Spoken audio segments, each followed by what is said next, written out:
Hey guys, today I want to talk to you about fixing up your frame rate in Dark Souls and Elden Ring. Alright, so if you're getting stutters and stuff like that in Elden Ring or Dark Souls, the best way to fix it up, especially if you're using a NVIDIA control plan, like NVIDIA graphics card, if you're using an AMD graphics card, I'm pretty sure they have this sort of set up too. I only got NVIDIA, so we're going to go into it will be set on this screen. You want to just go use the advanced 3D settings, go to manage 3D settings, go to program settings. You want to find Elden Ring, you can go add, hit add when it loads.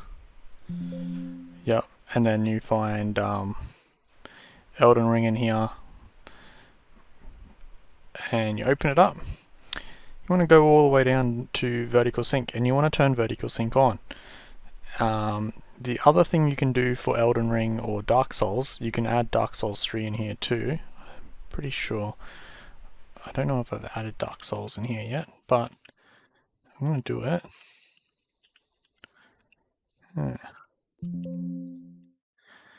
Add a selected. Oh.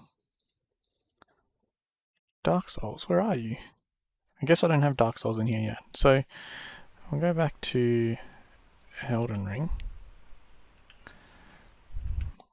Where's Elden Ring? Come on, Elden Ring, where are you?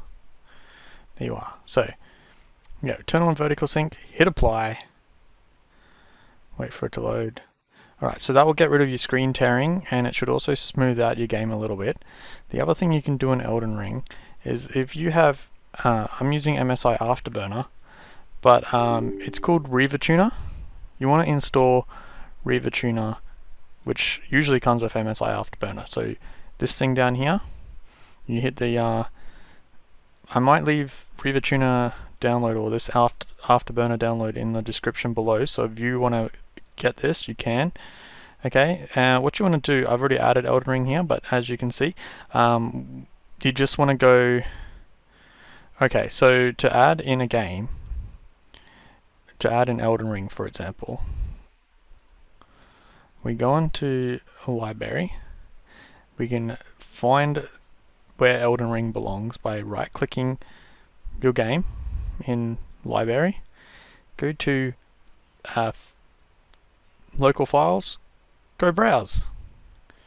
Alright, to find Elden Ring, okay, so my Elden Ring's on my H drive, Steam library, Steam apps, common, Elden Ring, and game. Okay, we've got to go into game. So we go add, I'm already there, we'll go to H drive, like it says, H drive, Steam library, Steam apps, common, and go to Elden Ring here, and click game, and then click that one. So that one is now added. Thing that you can do here, since Elden Ring is limited to 60 FPS, type 60 in there, hit enter, and when you open up Elden Ring, we'll open up Elden Ring now, your frame times should be lower. Now I've got my frame time and everything set up here. You can see our frame time going across here.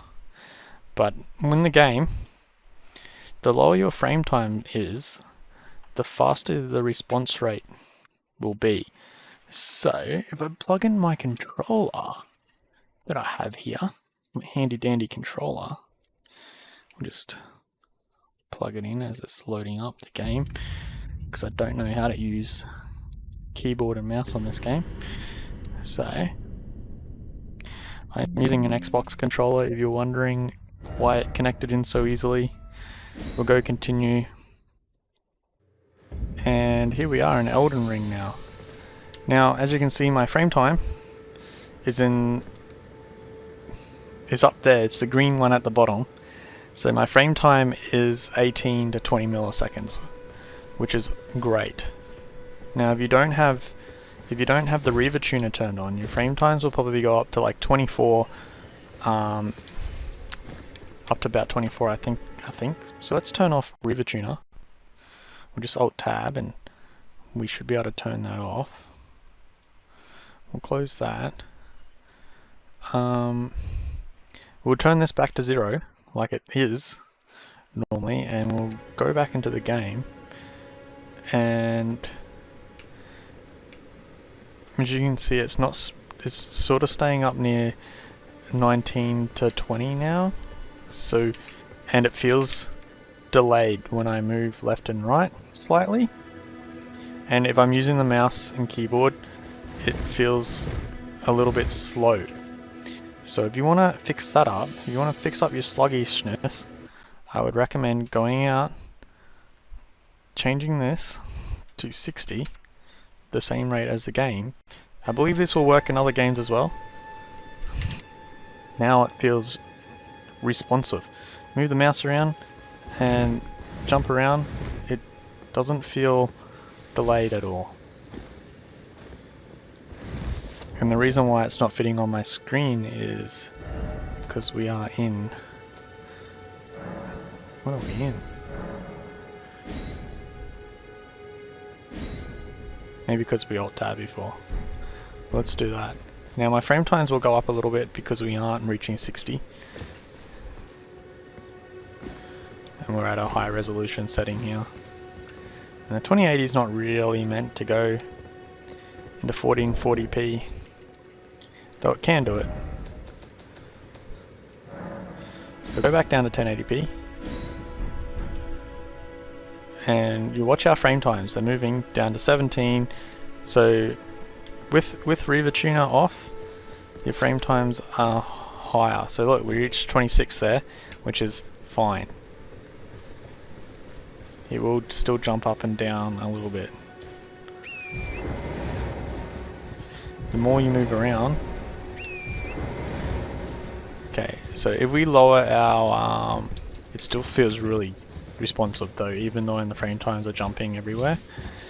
For some reason that fix here fixes the responsiveness. It feels like basically instant, which is great. And I always hated it for, like, if you were to use mouse and keyboard, it always felt really delayed. Now you can use this in Dragon Ball Z, Kakarot, and a few other games, which I will show you later in another video. But this one's just solidly for Elden Ring and Dark Souls. We'll show you it working in Dark Souls in another video as well. But yeah, as you can see here, this is the pretty intensive part of the map. Now I will recommend, if you lower your settings down to high instead of ultra, let's go maximum. So maximum we're on now. As you can see, our frame rate, our frame times, it still feels alright actually. I never felt it feel this smooth before, which is pretty amazing. So I think there is a motion blur on here. We'll turn that off. And I don't like depth of field on here either, so some settings have not been applied. Please return to the title screen. Okay. So, yeah, obviously, if we went back to the title screen and back into it on maximum settings, quick aim, title screen, and then we'll go back into it.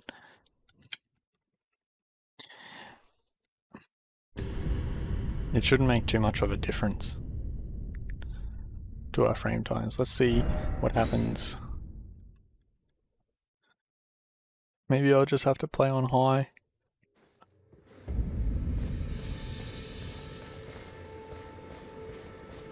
No, it feels as smooth as butter. There's a little bit of jittering now. So lowering your settings a little bit does help a lot. We're seeing up to 30 in some instances.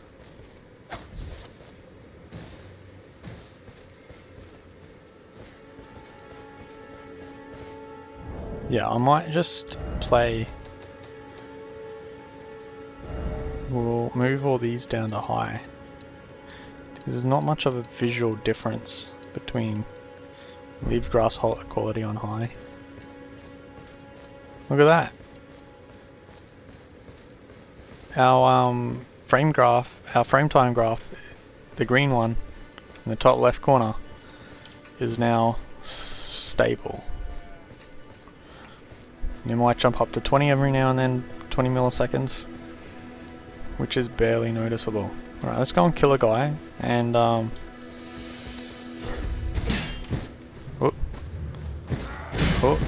I'm gonna die to this guy already.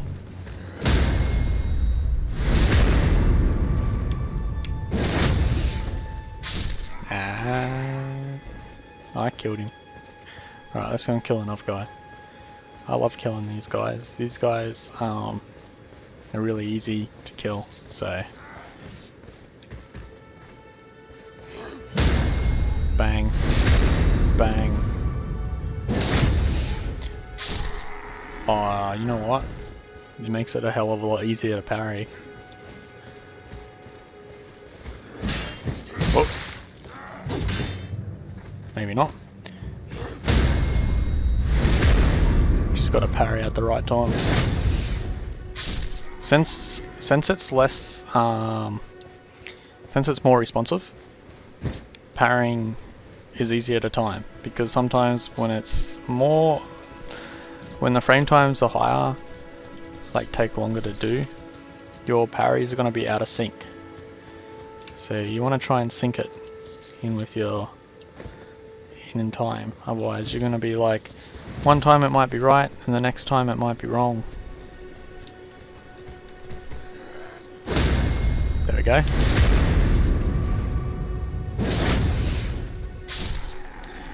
Oh yeah, that is a lot easier to do parrying. Alright guys, I'm gonna wrap this video up here, and I hope you have learnt something from this, and yeah, I'll see you all next time in the next video. If you like and subscribe, and we might just kill one more dude as I wrap up the video here. And that's how you parry, guys, just as they're about to swing. Alright guys, I'll see you next time. Have a good one. Hello guys, it's BattyMade here. If you have any questions, leave us a comment. If you liked the video, give us a thumbs up. If you hated it, give us a thumbs down. And subscribe if you haven't already. And I'll see you next time. Bye bye.